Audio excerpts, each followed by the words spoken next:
Hello वेलकमिस्ट very good evening. कैसे हैं आप लोग? I hope you all are good. So जैसे कि आप लोग देख रहे हैं, Nifty bank Nifty all time high से नीचे आ रहे हैं एंड जो अपने स्टॉक्स हैं उनमें जो करेक्शन हुआ है वो 15 to 20% तक हो चुका है और किसी किसी में तो 30-40% तक हो चुका है।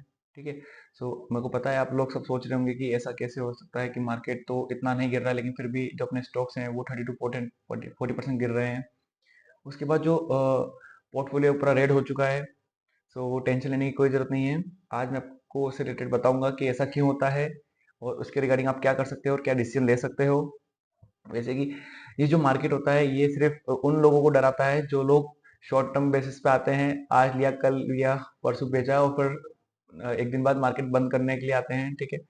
अपन ऐसा नहीं है। ठीक है। अपन फुल एनालिसिस करके उसके बाद जो इन्वेस्टमेंट पर्पज से अपन लोग करते हैं। ठीक है।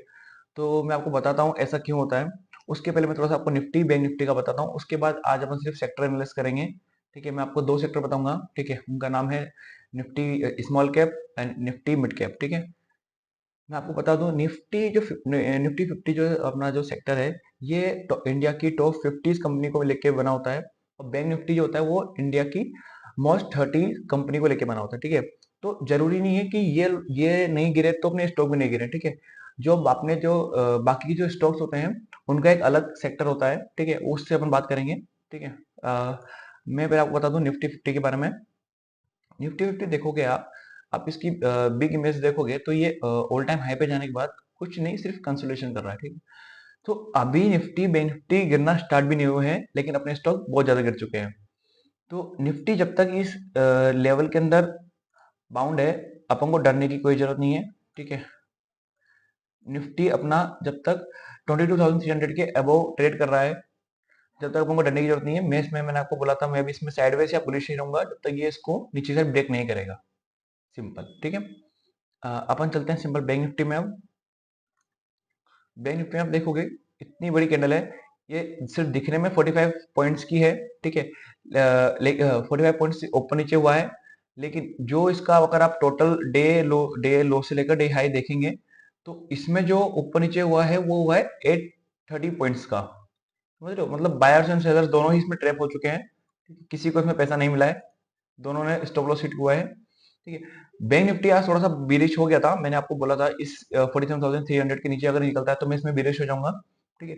फिर से ये दोबारा ऊपर इसने कवर करा और इसने क्लोजिंग 47,300 के अबव ही दी है। क्लियर? तो अभी इसमें थोड़ा सा मैं साइडवेज और हो चुका हूँ। ठीक है। इसमें वोल्टेज बहुत ज्यादा है और कल वेडनेसडे है, कल इसकी एक्सपायरी भी है। So don't trade.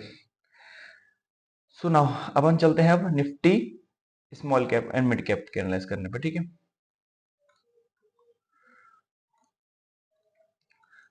Let's see. ये है अपना Nifty small cap 100। Small cap की जितनी 100 कंपनीज है, टॉप 100 कंपनीज, ये उनका सेक्टर है। इसलिए अपना मार्केट जो स्टॉक है जो आप देखेंगे जो अपने स्टॉक गिर रहे हैं वो इस रीजन से गिर रहे हैं क्योंकि जो अपना निफ्टी स्मॉल कैप इंडेक्स है वो बहुत ज्यादा गिर रहा है। ठीक है।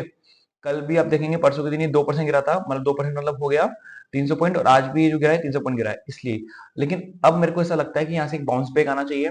मेरा जिसमें लेवल था 15,000 का वो आ चुका है। यहाँ से एक बाउंस बैक मुझे लगता है यहाँ से मिलना चाहिए। अगर ये इसके नीचे जाता है तो मेरा जो नेक्स्ट टारगेट रहेगा नीचे का वो रहेगा, मैं आपको बता दूं मैं इसमें ईएमआई का यूज करता हूँ। ठीक है। मेरा जो नेक्स्ट टारगेट रहेगा वो रहेगा 47,800 के आसपास का। ये इस जोन मतलब ये एक तरह का जोन होता है। ठीक है। यहाँ पर एक जोन हो गया ये क्लियरली।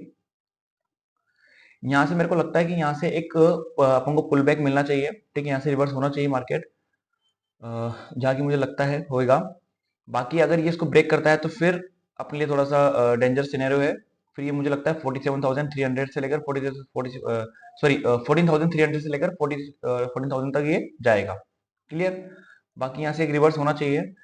और जो अपने स्टॉक्स जो आप देख रहे हो मार्केट में गिर रहे हैं वो इसी कारण गिर रहे हैं कि ये सस्टेन नहीं कर रहा है, ये गिरता जा रहा है। ठीक है। लगातार ये 1 2 3 4 5 6 एक हफ्ते से ही गिर रहा है और अपने जो स्टॉक्स है वो भी एक हफ्ते के आसपास से ही गिरना स्टार्ट हुआ है। तो जब तक ये यहाँ से एक बाउंस बैक नहीं मारेगा अपन को थोड़ा सा ध्यान रखना पड़ेगा। इसके साथ ही एक और आता है निफ्टी मिड कैप का। क्लियर? तो निफ्टी मिड कैप का ये है। ठीक है।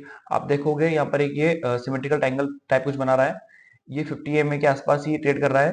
इसमें भी मेरा ये सपोर्ट है जो कि सपोर्ट पे ट्रेड कर रहा है 47,800 के। 47,800 के यहाँ से इसको बाउंस बैक मारना चाहिए। अगर ये नहीं मारता है तो फिर जो मेरा नेक्स्ट जो टारगेट रहेगा नीचे साइड में रहेगा 47,200 का।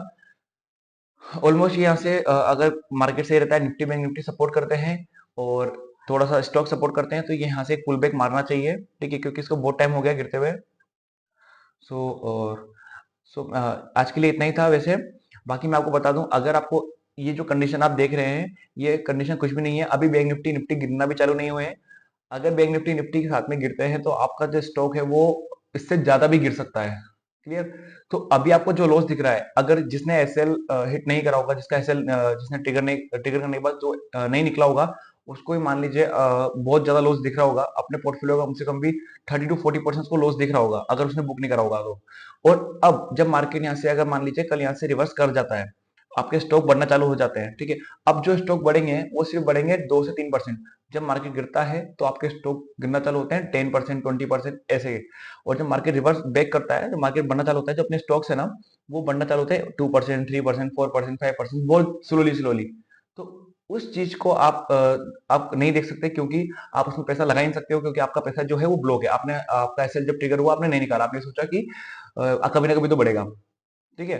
तो इससे बचने के लिए आपको अपना एसएल जब ट्रिगर हो तो आपको उसमें से निकल जाना चाहिए, क्योंकि जब आपको नेक्स्ट अपॉर्चुनिटी मिले डिप में बाय करने की, तो आप वहां बाय कर सके। और अगर यहाँ से कल पुल बैक मारता है तो मैं अपने जो स्टॉक्स का एनालिसिस है वो कल वीडियोस की बना दूंगा। और इन द मॉर्निंग अगर मुझे लगता है कि यहाँ से पुल बैक आ सकता है, तो मैं जो अपने स्टॉक्स का एनालिसिस करके ग्रुप में शेयर कर दूंगा, आप वहां से भी उसको देख सकते हो। ठीक है गाइस, थैंक यू गाइस, अच्छा लगा हो तो लाइक करिएगा।